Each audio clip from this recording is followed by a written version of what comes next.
Estou de volta para mais um vídeo surpreendente. Mas antes de irmos ao caso, já sabe, se é novo aqui, se inscreve, comenta, compartilha, dá like. Isso para os que são do canal já, tá? Porque isso faz com que a nossa informação chegue a mais e mais pessoas. E se ainda não me segue nas outras redes sociais, me encontra por lá. E já deixo o convite para maratonar as playlists que nós temos aqui, de olhar pericial a casos sobrenaturais. E, claro, casos famosos. E vamos de caso agora.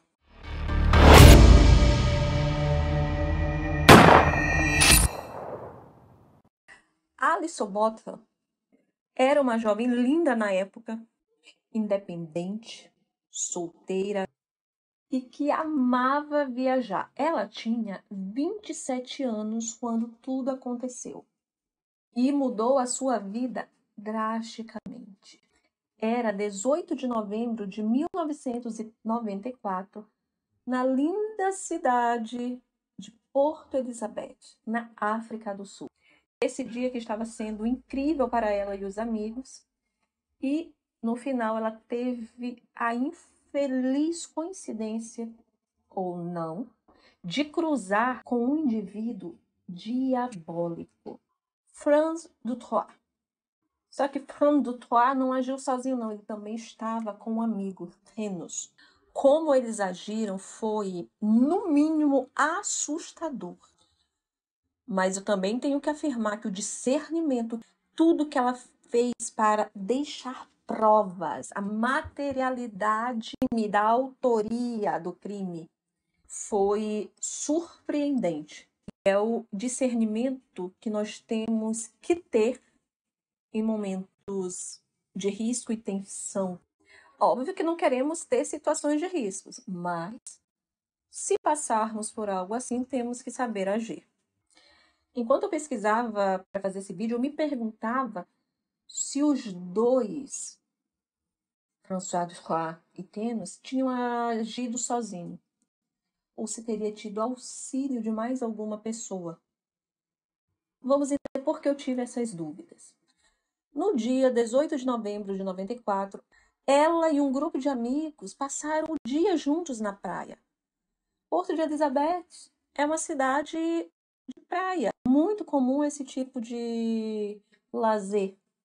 E ao final do dia, foram todos para o apartamento de Alison tomar sorvete. Uma das amigas não tinha com quem voltar e aceitou ficar até bem mais tarde, porque Alison a levaria de volta para casa. E foi isso que aconteceu. Entre 22 horas e 0 hora, Alison saiu de casa para levar a amiga. E quando retornou, não encontrou a sua vaga de estacionamento onde normalmente ela colocava o carro. Por isso, ela teve que dar mais uma volta e estacionar um pouco distante do seu apartamento.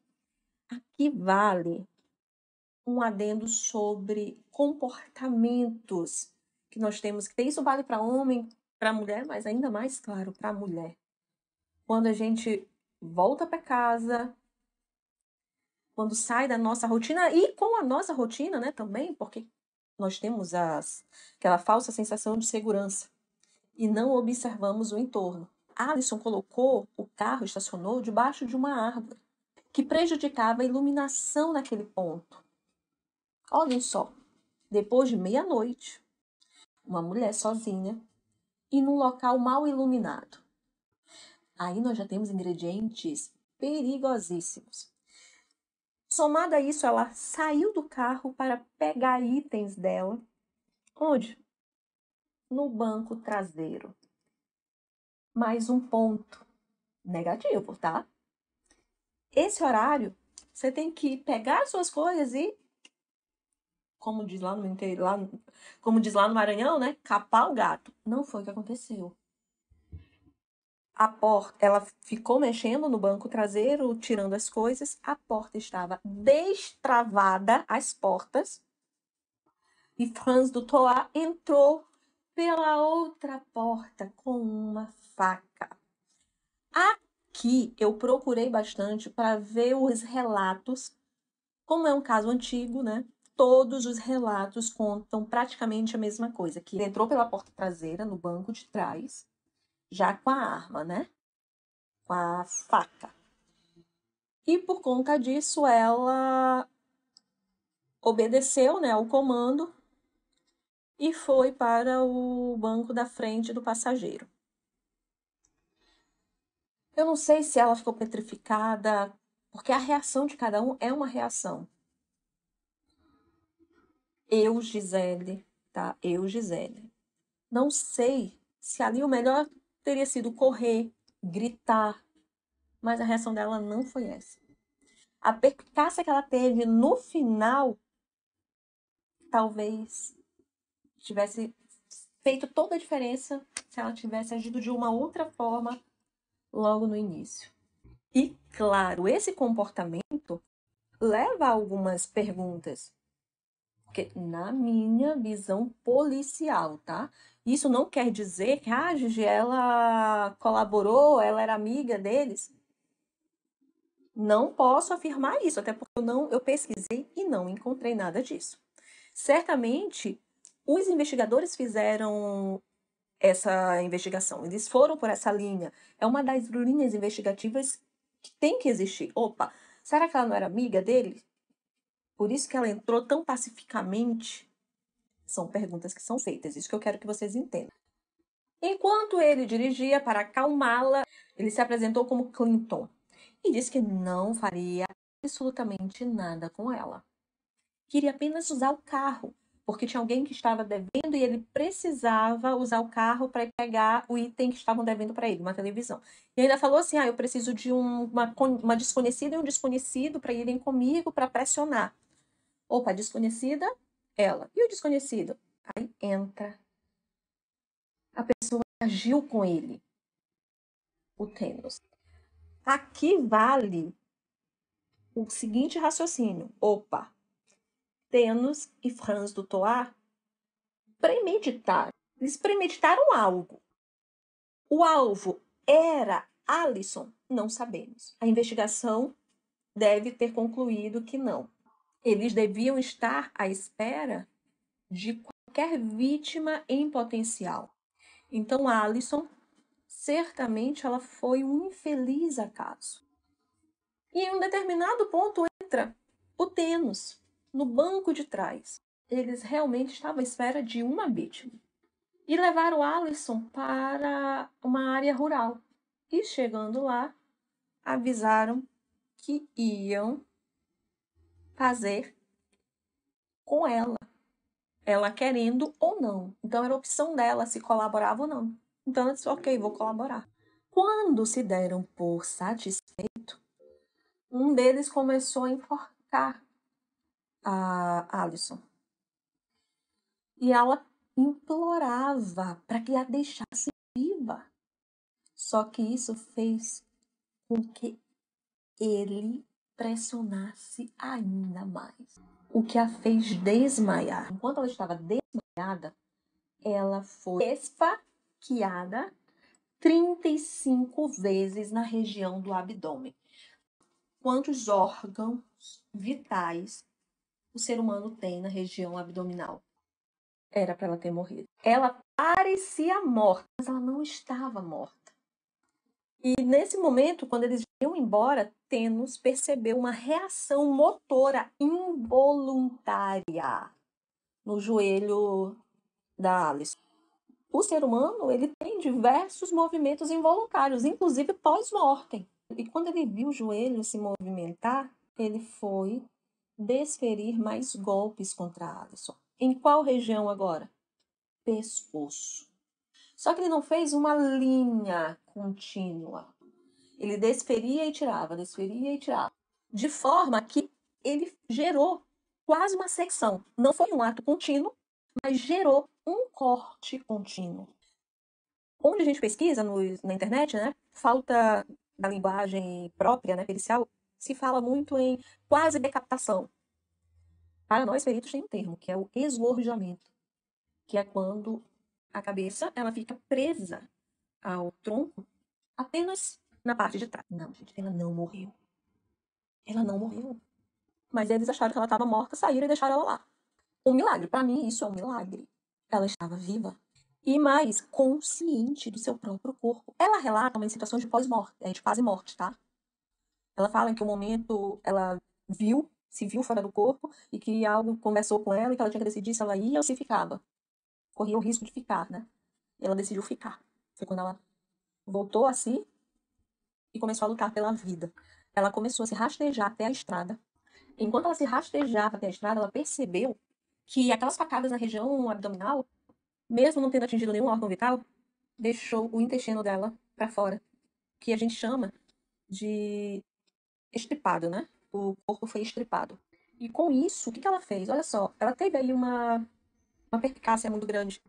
Ela pegou uma blusa e ensacou o intestino dela junto ao corpo, para que não caísse, né? Não rompesse. Agora, por que ela não estava sentindo dor alguma? Certamente por conta da descarga de adrenalina.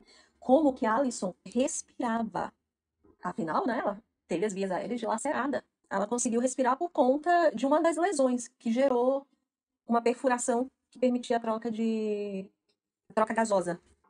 Enquanto ela se rastejava, a cabeça, que estava presa por pontos, né? Alguns pontos aqui no pescoço, se rompeu, ficando aí sim, né? O esgorjamento, preso somente pelo terço posterior do pescoço. O que ela fez? Ela pegou a mão e pressionou junto ao pescoço. Então ela andava, ela se rastejava, com uma segurando os órgãos no abdômen e outra aqui a cabeça. Ao chegar na estrada, a Alison se deitou no asfalto e apenas torceu para que alguém parasse. O primeiro não parou. O primeiro carro não parou. O segundo veículo parou, passou muito mal, vomitou e chamou a ambulância. A emergência ficava em torno de 25 minutos do hospital até lá. Demorou mais de uma hora. Era para essa menina ter morrido. Vocês já entenderam que ela não morreu. Ela não morreu, gente. Mas o que ela ainda passou no hospital, vocês não têm noção. É um milagre. É um milagre. Começa a se acreditar que a visão que ela teve lá extracorpórea foi real, porque disseram para ela lá que ela ia ter que escolher correndo o risco. Que ela ia passar muita coisa, e passou. Essa estudante de medicina veterinária, inclusive, por conta desse encontro com a Alison, decidiu mudar de profissão. Foi estudar medicina. Quando a Alison chegou no hospital, o hospital parou. Ficou todo em função dela. Tiveram que limpar os órgãos que estavam misturados com os estercos, que estavam numa área rural, fazenda. Então, a contaminação, o risco de uma sepse. E claro que a primeira coisa que fizeram junto com a limpeza foi colocar um tubo na garganta para que ela pudesse respirar enquanto os procedimentos eram feitos. Ninguém acreditava que ela estava viva. Passado aquela coisa, né, do milagre, chamaram quem? A polícia. Vale lembrar que ainda lá no local, ela colocou o nome, escreveu o nome de Francois Tennos com o próprio sangue dela, para ficar registrado quem tinha feito aquilo com ela. Então vocês têm uma noção do quanto ela queria que os dois pagassem pelo que fizeram. E aí retornamos ao ponto em que a polícia chega lá. A polícia foi chamada logo em seguida porque, no caso dela, ela poderia morrer a qualquer instante. Então, quanto mais rápido a polícia chegasse, começasse as investigações, melhor seria para a resolução do caso. Os policiais mostraram para ela um livro de criminosos e ela identificou os dois. Os dois eram estupradores e satanistas. Entretanto, a polícia não podia fazer nada, mesmo ela mostrando a foto dos dois, porque lá na África do Sul a acusação ela precisa ser verbal. Na época precisava ser verbal. Só que para ela falar tinha que ser tirado o quê? O tubo que permitia a respiração. E os médicos não queriam tirar, porque se tirasse ela morreria. A chance dela morrer era muito grande. Mas ela quis que tirasse, para ela poder falar e a polícia ia atrás deles. Tiraram o tubo, ela falou, e a polícia pôde, enfim, ir à caça dos dois que fizeram aquilo com ela. E ela sobreviveu milagrosamente. Ela sobreviveu a isso também. Quando a Alison ganhou alta, o seu corpo estava em perfeito funcionamento. Entretanto, os órgãos reprodutivos dela, o útero, estava completamente condenado. Os médicos disseram que ela jamais teria filhos. Alison mora atualmente na Geórgia, já escreveu livros, permitiu que um filme contasse a sua história e ela viaja pelo mundo contando o que ela viveu para alertar as mulheres. Ainda mais um assunto como esse que é considerado um tabu. E Alison, ela teve 2 filhos. Milagres acontece. E essa moça não foi só um milagre, ela foi inúmeros milagres. Ela é um milagre vivo. E os 2 autores do crime, Franz Dutoit e Thames, eles foram capturados, foram condenados à prisão perpétua. Até o momento do filme, surgiu uma lei que todos os que foram condenados antes de 2004, se eu não me engano, não iam precisar cumprir a prisão perpétua. Pense nessa situação. E detalhe, quando o filme foi rodado, ele ligou para o diretor e disse que daria uma entrevista caso Alison escrevesse uma carta de perdão, que perdoasse ele, né? E pagasse a ele os direitos retroativos de tudo que os livros dela arrecadou. Óbvio que não foi aceita essa proposta, né? E essa foi a história de hoje, com muito conhecimento, muita informação. E se você viu que valeu a pena, já sabe, compartilha com todos que você conhece, com todas que você conhece. E aproveita e já maratona os nossos vídeos aqui. São várias playlists com conhecimentos incríveis para você. De olhar pericial, casos famosos, vida de perito, até o sobrenatural na perícia, tá? Um beijo e até o próximo vídeo.